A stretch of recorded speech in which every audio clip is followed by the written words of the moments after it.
오늘 읽은 본문 앞에 방언에 대해서 바울 사도가 이야기합니다.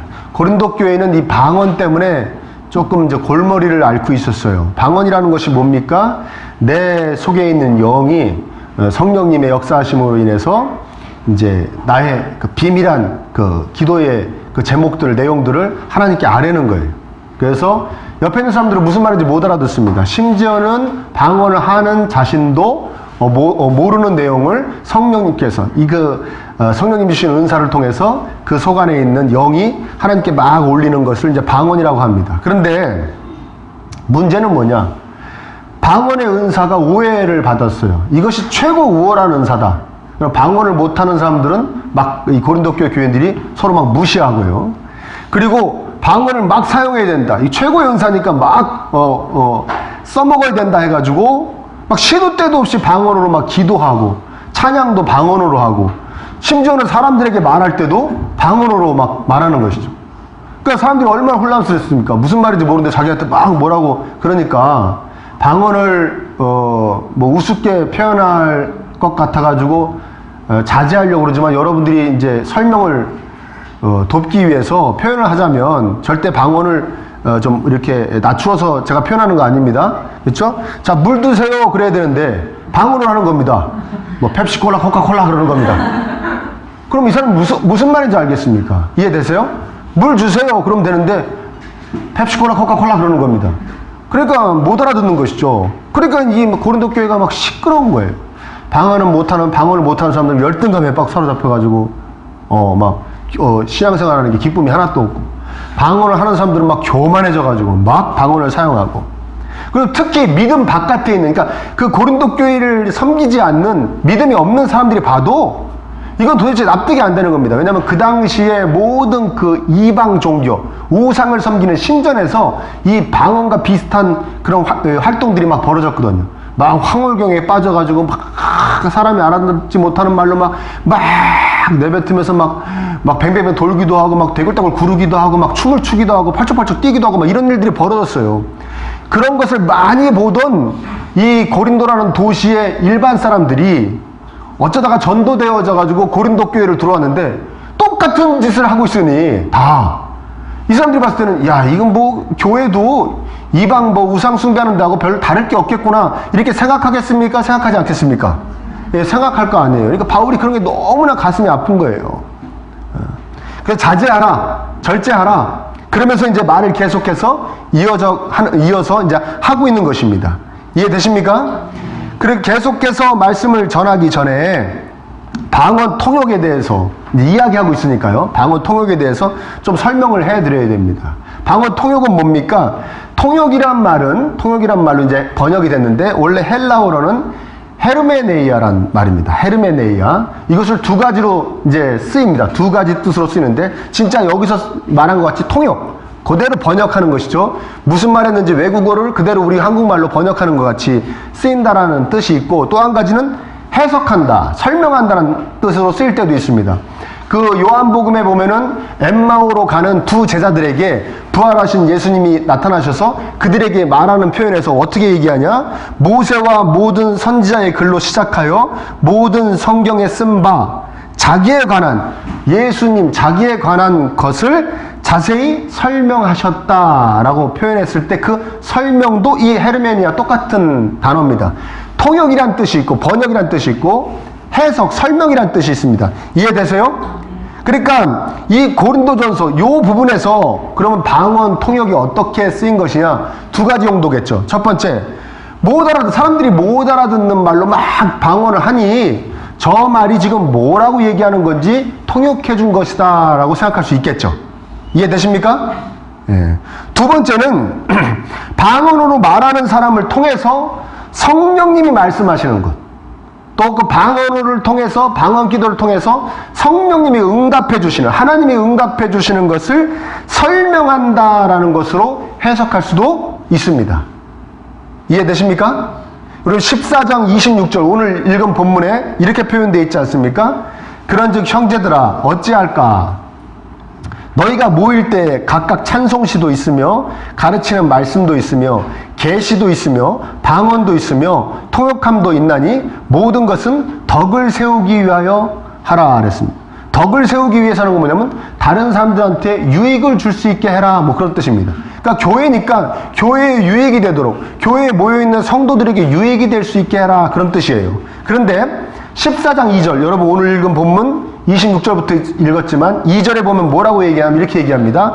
방언을 말하는 자는 사람에게 하지 아니하고 하나님께 하나니. 방언은 성도로부터 하나님께 가는 말이라고 바울이 분명히 이야기했습니다. 그러니까 종합해 보면은 성령님을 통해 기도하는 자녀의 그 기도를 그대로 통역해주면 다른 사람들에게 무슨 유익이 있냐는 거예요. 그 사람에게만 유익이 있지. 이해되십니까? 그렇죠. 자기가 하는 기도가 무슨 말인지 통역해주는 건 이 사람에게만 유익이 있지 다른 사람들한테 무슨 유익이 있습니까? 유익이 없죠. 그러니까 이 방언 통역이라는 것은 통역이라고 해석하는 것보다는 방언 해석이라는 것이 더 맞다고 볼 수 있습니다. 그러니까 방언을 막 할 때 옆에서 통역해준다는 건 그 방언을 막 할 때 하나님이 뭐라고 하시는가, 그 기도를 들으시면서 동시에 하나님께서 뭐라고 그러시는지를 영감받아서 이 통역하는 사람이 얘기해 준다는 거. 그러니까 해석해 주는 거예요. 설명해 주는 것이. 누구의 뜻을? 하나님의 뜻을. 그 사람이 말하는 것을 해석하는 것이 아니라 하나님의 뜻을 설명해 주는 것이라고 이야기할 수 있겠습니다. 그대로 통역한다, 해석한다. 저는 어느 쪽일까요? 저는 해석한다 쪽이 맞다고 생각합니다. 왜 그러냐면 이런 것 때문입니다. 얼마 전에 우리나라에서 큰 이 당구 대회가 열렸어요. 목사가 무슨 당구 대회를 보고 그러냐. 당구 건전한 스포츠입니다, 이제. 옛날같이 생각하시면 안 돼요. 어린애들 못 들어가게 하고 뭐 그런 거 아닙니다. 이제 뭐 중학교에도 당구부가 생기고 막 그렇습니다. 자, 당구 대회에서 큰 대회였는데 세계에서 뭐 잘 친다는 사람들이 다 와서 쳤는데 베트남 선수가 우승을 했어요. 베트남 선수가. 제가 가슴이 아파요, 안 아파요? 우리나라 선수가 했으면 좋겠는데. 그래도 봤어요, 이게. 왜냐면 요새 베트남 우리 박항서 감독도 가 있고 그래가지고 좀 관계가 좋지 않습니까? 그런데 베트남 선수가 우리나라에 와가지고 세계에서 제일 큰 데에서 우승했으니 베트남이 우리나라를 더 좋아할 수도 있겠다는 생각이 좀 흐뭇하기도 하더라고요. 그래서 유심히 봤습니다. 근데 통역하는 분이 앳된 여자분인데 통역을 하는 거예요. 그러니까 이쪽 이제 우리나라 그 아나운서가 우승 소감 좀 부탁드립니다. 그러니까 이 통역하는 여자가 우승 소감을 부탁한다고 이제 얘기했을 거 아닌가, 베트남 말로. 그러니까 이 우승한 그 선수가 뭐라고 막 한참 막 얘기했어요.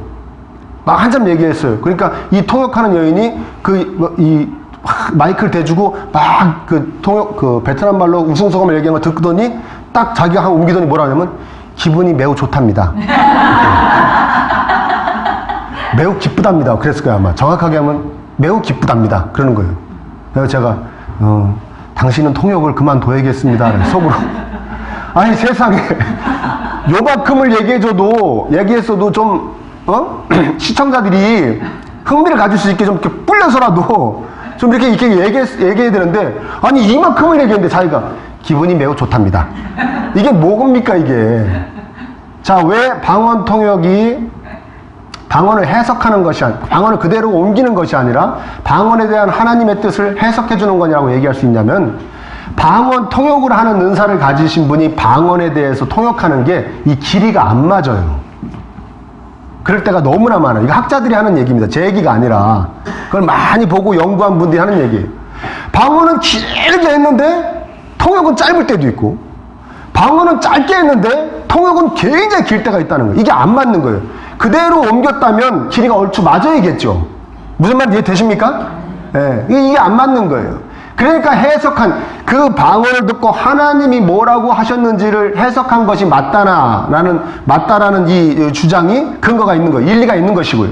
두 번째는 아까도 얘기했듯이 덕을 세운다는 의미에서, 여러분 14장 5절에 뭐라고 얘기하냐면, 제가 읽어보겠습니다.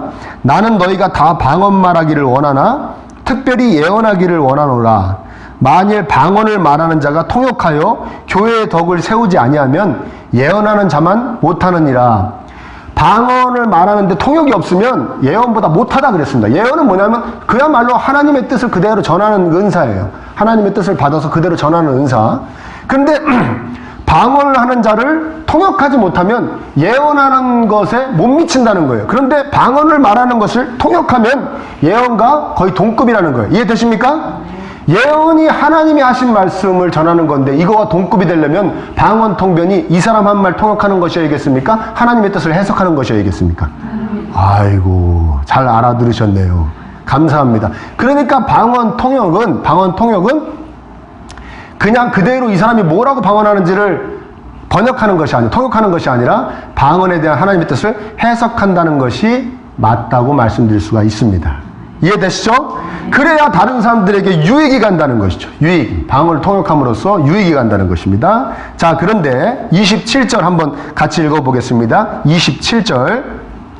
자, 시작. 만일 누가 방언으로 말하거든 두 사람이나 많아야 세 사람이 차례를 따라하고 한 사람이 통역할 것이요. 그렇죠. 방언으로 말하려거든 두세 명이 차례로 하고 한 사람이 해석을 해야 된다라고 얘기했습니다. 28절에도 읽어보겠습니다. 시작. 만일 통역하는 자가 없으면 교회에서는 잠잠하고 자기와 하나님께 말할 것이요. 해석하는 자가 없으면 혼란스럽지 않게 자기가 막 방언으로 막 특별히 뭐 기도의 시간 뭐 이렇게 다른 사람이 방해가 되는 시간이 아닌데도 불구하고 막 방언으로 막 얘기하고 찬양하고 그러는 일이 없어야겠다는 얘기입니다.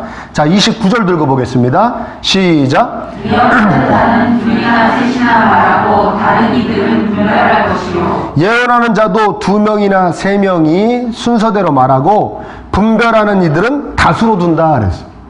예언도 하나님의 뜻을 받아 전하는 그 예언도 반드시 분별하는 사람이 있어야 된다는 것이죠. 엄격한 분별의 과정을 거쳐서 성도들에게 전해져야 된다는 겁니다. 무엇이요? 예언도. 그리고 앞뒤 문맥상 보면 방언 통역도 마찬가지입니다. 분별의 과정이 분명히 있어야 된다는 것이죠. 그 왜 그러느냐? 하나님의 뜻을 받아서 전하는데 왜 다른 사람이 분별해야 된다는 거예요. 왜 그러냐? 한번 따라할까요? 인간이 연약해서 그렇다. 그렇죠. 인간 안에 있는 죄악 때문에 그렇습니다. 인간이 가지고 있는 허물과 연약함 때문에 그렇습니다. 아무리 하나님께 받은 것이라고 할지라도 그 받은 것을 제가 만약에 하나님께 어떤 뜻을 받았다. 근데 전할 때는 제 생각이 거기에 들어가게 되어 있습니다. 제 이 세상을 바라보는 가치관, 세계관 같은 것이 묻어들게 되어 있어요. 그 다음에 그 말을 전해주는 그 대상에 대한 어떤 제 생각이 있겠죠. 네? 제가 그 대상을 좀 미워하는 사람이라고 그러면 하나님 말씀을 좀 엄하게 얘기할까요? 아니면 좀 유순하게 얘기할까요? 엄하게 얘기하고 싶겠죠. 막 자기도 모르게 자기의 감정, 뭐 그 사람에 대한 편견 이런 게 막 들어갑니다. 예. 때로는 표현력이나 표현 방법 등에 있어서 차이가 있을 수 있겠죠. 그렇죠? 말을 정말 뜻 그대로 잘 옮길 수 있는 사람도 있고 좀 앞뒤 막 다 자르고 뭉뚱그려가지고 뭔 얘기인지 못 알아듣게 옮길 수 있는 사람들도 있을 것이고 능력에 따라 다르고 심지어는 자신의 유익을 위해서 하나님의 뜻을 왜곡해서 전할 수도 충분히 있죠. 거짓 선지자라고 그러죠. 그런 사람들을 충분히 있을 수 있는 일입니다. 그래서 어떻게 해야 됩니까? 성경을 통해서 검증받아야 된다는 거예요. 성경을 통해서. 근데 이 당시에는 지금 이 고린도전서가 쓰여질 당시에는 성경이 완성되기 전입니다. 그러니까 하나님의 뜻을 잘 분별할 수 있는, 비교적 잘 분별할 수 있는 그런 성도들이 그 예언을 하는 은사들의 또 방언 통변하는 것을 분별해야 된다는 거죠. 그 하나님의 뜻에 대해서 잘 알고 잘 분별할 수 있는 성도들이 검증해야 된다는 겁니다. 이해되십니까? 그렇죠. 그러니까 여러분 이런 거예요. 내가 무슨 하나님께로부터 감동을 잘 받는다. 내가 뭘 잘 본다. 뭐 환상을 본다. 아니면 꿈에 무슨 어떤 뭐 계시란 말을 쓰면 굉장히 위험하고요. 꿈에 뭐 하나님께 어떤 가르침을 받는다. 조명하심을 받는다. 그럴 때는 반드시 뭐를 통해 검증을 받아야 된다? 성경을 통해 검증을 받아야 됩니다. 하나님의 온전한 계시는 그 어디에 내놔도 보편적으로 다 받아들일 수 있고 안전하고 건강한 계시는 성경밖에 없기 때문에 그렇습니다. 사람을 통해 나가는 것은 불완전해요. 많은 오점과 허점이 있을 수 있기 때문에 그렇습니다. 이해되십니까? 그러니까 신령한 분들은 본인이 신령하다고 생각하는 분들 또 하나님께로부터 뭐 받는 것이 많은 분들은 더 성경을 읽고 성경을 공부해야 됩니다. 네, 분별하기 위해서. 이해되십니까? 자, 여기서 성령님께서 주신 은사를 통해서 예언함과 방언 통역함이라는 엄연한 은사를 통해 전해지는 아주 분명한 하나님의 말씀도 이렇게 엄격한 확인 과정을 거쳐서 전해져야만 한다는 것이 우리에게 소중한 가르침을 주고 있습니다. 어떤 가르침이냐? 하나님의 뜻을 은사를 통해 전하는 것도 검증이 필요할 정도로 그 사람은 이렇게 허점이 많고 죄로 물들어 있는데, 하나님의 뜻이 아닌 자기가 하고 싶은 말, 아니면 다른 사람이 한 말을 전하는 말, 다른 사람의 상황에 대해서 이야기하는 말 속에는 얼마나 많은 허점이 있을 수 있냐는 것입니다. 동의하십니까? 그렇죠? 하나님께 받은 것을 전할 때도 그렇게 많은 오류가 있을 수 있고 그렇게 많은 허점이 있을 수 있는데, 자기가 하고 싶은 말이나 다른 사람이 한 말 전할 때는 오죽하겠냐 이거예요. 오죽하겠냐 이거예요. 이해되세요? 그렇죠? 그러니까 우리는 그냥 참으로 조심해야 되는 것이죠. 말을 할 때 말을 조심해야 됩니다. 인간이 다른 사람의 한 말 아니면 다른 사람 상황에 대해서 말을 전할 때 너무나 쉽게 전하는 것을 우리는 너무나 많이 볼 수가 있습니다. 막 전하죠. 막 전해요. 뭐 카더라 통신이란 말 들어보셨습니까? 뭐뭐라더라, 뭐뭐하더라, 뭐뭐 했다더라, 뭐 하더라, 뭐로 통신 있지 않습니까? 누가 하더라 그러면요, 저도 살면서 그런 걸 많이 겪었는데, 누가 하더라 그러면 이 들은 사람이 다른 사람한테 뭐뭐라더라 그래요. 뭐뭐라더라. 근데 거의 확실한 것 같더라 그래요. 그거 붙여요 또. 그럼 이 사람은 저쪽 가서 뭐라 그럽니까? 그렇다더라. 그럼 이 사람은 또 저쪽 가서 뭐라 그럽니까? 반드시 그렇다. 그건 진리다. 손에 장을 지져라. 뭐 여기까지 갑니다. 그래서 그럴지도 모른다가 확실하다. 아니면 날 죽여라. 뭐까지 갑니다. 그래가지고 사람이 엉뚱하게 이상한 사람도 되고, 막 진짜 세상에서 막 비판도 받기도 하고, 심지어는 그것 때문에 막 목숨을 끊기도 하고, 막 그런 일들이 막 벌어지는 것이죠. 예언이나 방언 통역함은 하나님의 말씀이니 우리에게 참 중요한 결과를 가져다 줄 거 아닙니까? 그러니까 당연한 검증이 필요한 거예요. 여러분 동의하실 줄 믿습니다. 그런데요, 하나님의 말씀만 검증을 통해 우리에게 전해져야 되는 것이 아니라, 우리가 전하는 다른 사람의 말이나 사람에 관한 이야기도 그 사람에게는 참으로 치명적일 수가 있기 때문에 우리는 잘 전해야 될 줄 믿습니다. 잘 전해야 될 줄 믿습니다. 큰 아픔을 줄 수 있습니다. 사람에게. 그리고 자기에 대한 엉뚱한 이야기를 돌아서 듣고 난 다음에 사람에 대한 불신이 생길 수 있어요. 내가 분명히 이 이야기는 요 사람한테만 했는데 어떻게 이 이야기가 이렇게 확대 재생산돼서 막 돌아다니고 그게 내 귀에까지 다시 들려오나, 그 사람에 대한 신뢰가 계속 있겠습니까? 아니 무너지겠습니까? 무너지는 것이죠. 막 그리고 미워지고 막 증오하게 되고 공동체를 떠날 수가 있습니다. 그래서 교회도 떠날 수도 있습니다. 그래서 정말 안타깝지만 평생에 자기 이웃이나 옆에 있는 성도에 대해서 참다운 신뢰하지 못하고, 참다운 사랑이나 신뢰를 하지 못하고 그냥 천국에 갈 수도 있습니다. 이게 엄청난 이야기입니다. 말을 잘해야 됩니다. 조심해야 됩니다. 아멘? 다른 사람의 말이나 다른 사람에 대해서 얘기할 때 정말 조심해야 됩니다. 제일 좋은 방법은 안 하는 게 좋은데, 우리가 어떻게 내 말만 하고 살 수 있습니까? 무슨 재미로? 그렇죠? 그래요, 안 그래요? 자기 말만 하고 사시는 분 바로 천국으로 가야 됩니다. 거의 뭐 예수님 동생급입니다. 너 남의 말도 다 하게 되면 하는 거예요. 세상 돌아다니는 말도 하게 되는데 정말 조심해야 된다는 것이죠. 아, 그럼 목사님 그냥 무조건 칭찬만 하면 되겠군요. 좋은 방법입니까? 아닙니까? 좋은 방법입니까? 칭찬도 잘해야 됩니다. 저는 이 애매한 칭찬을 엄청 많이 들었고, 그 칭찬을 통해 상처받는 것도 많이 봅니다. 뭐 이런 겁니다. 신방 가서 쫙 모여 있습니다. 신방가 쫙 모여 있는데 이제 다음 앞으로 신방 갈 분 얘기나 신방하고 온 집 얘기를 해요. 그래요, 안 그래요? 특히 이제 식당 같은 데 가서 막 얘기하면은 해요. 그러면 이제 한 분이 여기 안 계신 분에 대해서 얘기를 합니다.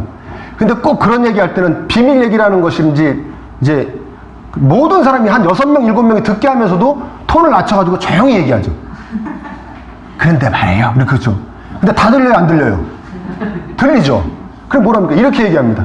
그 집사님이 참 믿음이 대단해요, 목사님. 그래. 내 옆에 있는 사람 다 듣는데 나한테만 하는 것 같지? 나만 보고. 목사님, 그 집사님 믿음이 대단해요. 그 전에 남편이 다른 여자하고 바람이 나서 딴 사람이 잘렸거든요. 아유, 근데 믿음으로 그걸 이겨내더라고요. 이게 칭찬입니까? 한번 미기는 겁니까? 그런 경우가 종종 있어요. 그래서 제가 그냥 목사로서 생각하기에는 이렇게 생각해보면 저렇게 생각해보면 그분은 정말 악의가 요만큼도 없어요. 일부러 그런 거 아니에요. 그러니까 이렇게 조용히 얘기하죠. 6명이 다 듣게. 정말 악의가 없는 건데 그러니까 믿음이 대단한 분들을 칭찬하기 위해서 그 옛날에 좀 감추고 싶었던 그 과거를 이야기하는 거예요. 그러니까 뭐라고 얘기해야 되겠습니까? 기술이 없다고 그래야 되나? 칭찬하는 기술이 없다고 얘기해야 됩니까? 테크닉이 없다고 그래야 되나? 하여튼 그 능력이 없는 거예요. 그러니까 너무 안타까운 것이죠. 그건 나중에 들어보십시오, 그분이. 그렇게 식당에서, 그것도 담당 목사님한테 그렇게 얘기했다고 들어보십시오. 얼마나 속상하겠어요. 그래요, 안 그래요? 그분은 저한테 몇 년 동안 한 번도 하지 않은 얘기를, 본인은. 이해되십니까? 그렇죠. 여러분, 조심해야 될 줄 믿습니다. 조심해야 됩니다.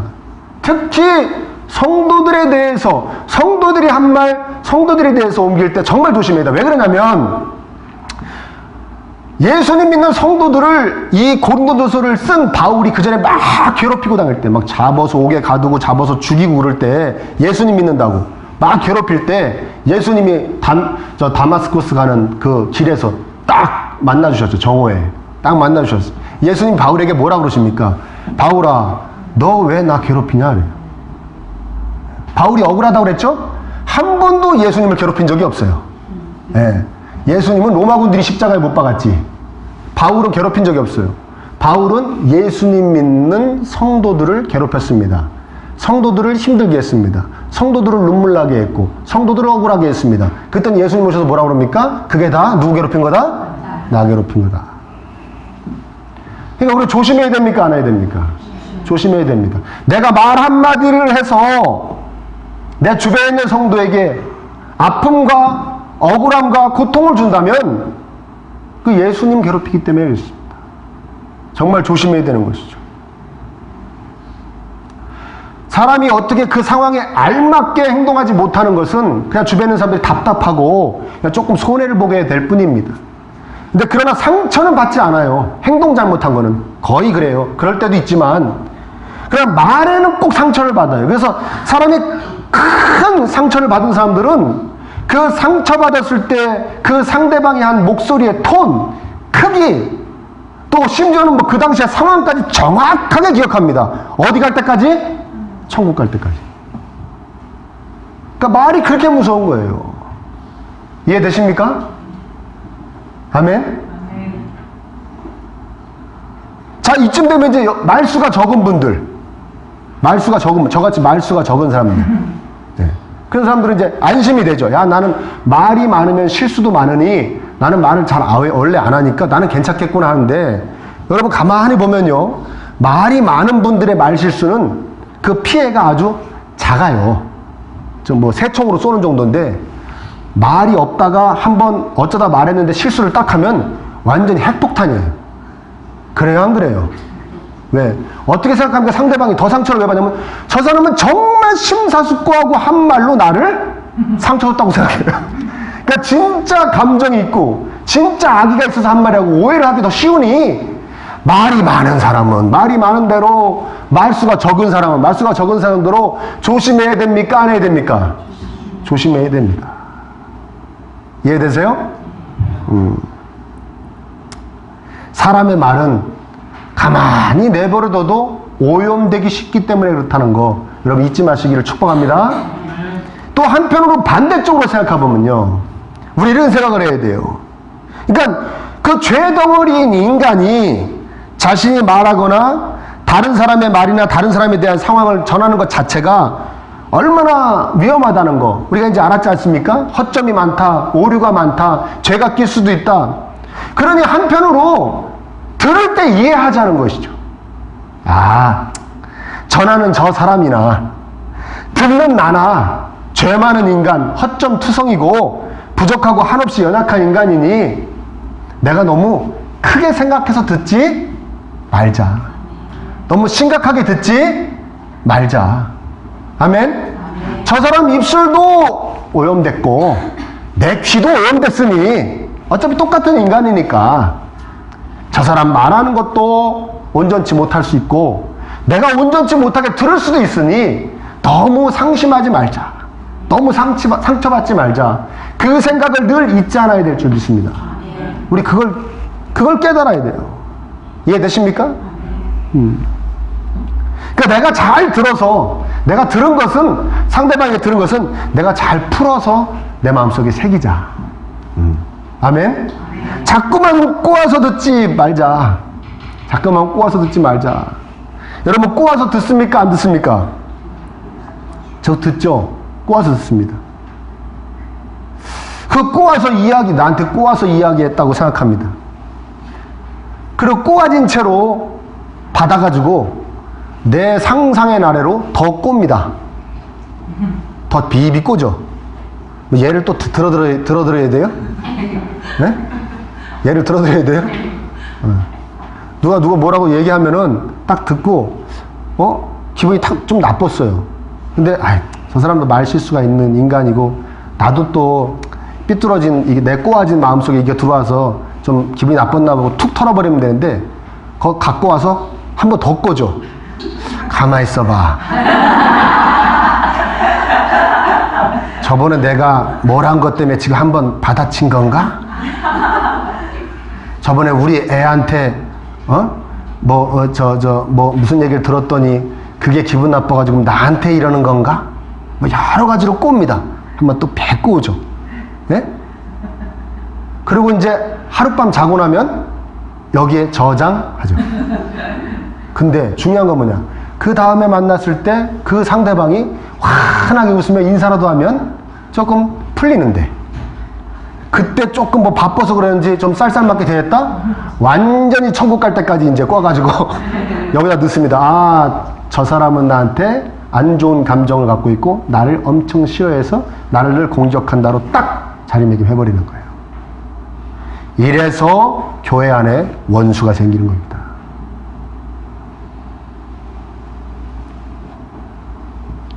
이해되십니까? 여러분 좀 마음을 여셨으면 좋겠어요. 조금 전에 얘기한 것처럼 저 사람도 죄로 오염된 인간이고 나도 죄로 오염됐으니 잘못 말할 수 있고 잘못 들을 수 있다. 아멘입니까? 아멘. 네. 그 정도까지 아닌데 내가 그렇게 생각할 수 있다. 충분히 그럴 수 있다. 하나님한테 받은 것도 오염돼 나간다는데 누구한테 자기 하고 싶은 얘기나 누구한테 들은 얘기를 하는데 당연히 그건 더 오염될 수 있지. 내가 풀어서 들어야겠다. 아멘? 아멘. 잊지 마시기를 축원합니다. 이해되십니까? 앞으로 그렇게 하시기를 바랍니다. 아멘. 그렇게 하면 됩니까? 아멘. 잘 되지 않습니다. 그게 우리 생각대로 됐으면 벌써 천사가 돼서 올라갔습니다. 잘 되지 않습니다. 내 마음대로 되지 않습니다. 내가 말하는 것도 내 마음대로 이렇게 잘할 수 없습니다. 내가 들을 때도 10분 인간에 대한 이해를 가지고 들을 수 없습니다. 우린 그런 인간들입니다. 그래서 하나님께서 또 말씀을 이어가십니다. 30절 한번 읽어볼까요? 시작. 만일 그렇게 하지 않는 다른 이에게 계시가 있으면 먼저 하던 자는 잠잠할지니라. 그렇죠. 막 예언을 하다가 다른 사람이 계시를 시작하면 딱 자기를 멈춰야 된다는 거예요. 안 그러면 섞이지 않습니까? 그렇죠? 자, 31절 읽어봅니다. 시작. 너희는 다 모든 사람으로 비유를 하고 모든 사람으로 법령을 받게 하기 위하여 하나씩 예언할 수 있느니라. 그렇죠. 말이, 그 예언의 말이 섞이지 않도록 교회에 혼란을 주니까 32절도 봅니다. 시작. 예언하는 자들의 영은 예언하는 자들에게 주기를 원하니 아멘. 예언은 얼마든지 자제할 수 있다는 거예요. 내 안에 있는 영이 막 하는 활동도 내가 자제하고 싶으면 자제할 수 있다는 거예요.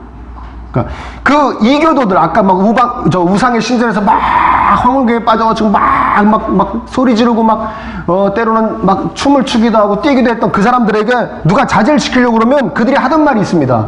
내 스스로 멈출 수 없다. 이건 신이 하는 활동이다. 우리 기독교는 그거 아니라는 거예요. 그거 아니라는 거예요. 그래서 성령의 9가지 열매 중에 절제가 있습니다. 절제가 된다는 거예요. 이해되십니까? 내가 감지할 수 없는 내 안의 영도 막 하는 활동을 내가 제재시킬 수가 있다는 거예요. 하나님 그렇게 해주신다는 거예요. 어째서 절제할 수 있냐? 33절 보십시오. 시작. 하나님은 무질서의 하나님이 아니시오 오직 하나님이시라. 모든 성도가 교회에서 함과 같이 아멘. 하나님이시라 거기까지만 읽으면 되겠습니다. 하나님은 무질서의 하나님이 아니고 화평의 하나님이시라는 거예요. 우리에게 하나님은 전인격적으로 관계하십니다. 영향을 주시는데 그 중에 가장 어디에 많은 영향을 주시냐면 영혼에 영향을 주세요. 이해되십니까? 근데 그 영혼이 하는 활동을 하는 질서의 하나님이 그렇게 막 무질서하게 내버려두지 않으신다는 거예요. 제재를 받을 수 있게 해주신다는 거예요. 이해되십니까? 자, 우리가 의식하지도 못하는 우리의 영이라는 것도 하나님이 절제할 수 있게 해주시는데 우리가 엄연히 의식할 수 있는 우리 생각, 마음, 말하는 것은 하나님이 절제시키실 수 있을까요? 없을까요?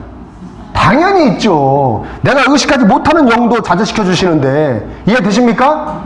그러니까 여기서 답이 나오는 겁니다. 내가 하고 싶은 말, 다른 사람의 말을 옮길 때, 다른 사람의 상황에 대해서 말할 때 정말 제가 하나님 잘 하고 싶습니다. 누구에게도 덕이 된다는 게 참 중요한 겁니다. 덕이 된다는 게 뭡니까? 유익이 되게. 듣는 사람도, 전하는 나도, 그 사람도, 주변에 있는 사람도 다 유익이 되게 잘 전하는 사람이 되게 해주세요. 누구에게 부탁을 드려야 된다는 거예요? 질서의 하나님, 화평의 하나님, 그것을 통해 화평을 이루는 하나님. 아멘입니까? 하나님 말씀을 통해 배웠어요. 인간은 워낙 부족하고 연약해서 온전히 말할 줄도 모르고, 그리고 또 저도 온전히 못 듣잖아요. 막 자꾸 꼬아서 듣잖아요. 하나님 그렇게 안 하게 해주세요. 인간에 대해 충분히 이해하고, 아멘? 배려하는 마음으로, 감싸 안는 마음으로 다른 사람의 마음을 제가 품을 수 있게 해주세요. 누구에게 부탁을 드려야 된다는 거예요? 하나님에게 부탁을 드려야 된다는 거예요. 왜? 그분은 화평의 하나님이시기 때문에. 오늘 기도 제목 하나 늘었네요. 뭡니까? 덕을 세우는 말을 하게 해주세요. 덕스럽게 듣게 해주세요. 기도하시는 저 여러분 되시기를 축원합니다. 예수님께서 우리를 위하여 십자가에서 대신 죽어주신 그 예수님께서 지금 우리를 보고 계실 줄 믿습니다. 우리가 서로 그 예수님의 은혜를 받은 사람들이 서로 말 때문에 상처받고 오해하고 미워하고 그런다면 예수님이 얼마나 가슴이 아프시겠어요. 너희들 서로 말하고 들어서 덕이 되라. 화평을 이루고 서로 기뻐해라.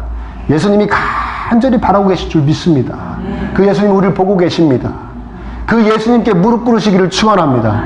잘 말하고 잘 듣게 해주시옵소서. 화평을 이루게 하옵소서. 교회에서도, 가정에서도, 집안에서도, 직장에서도, 어디에서도 화평을 이루게 하여 주시옵소서. 기도하며 나아가시는 저 여러분 되시기를 축원합니다.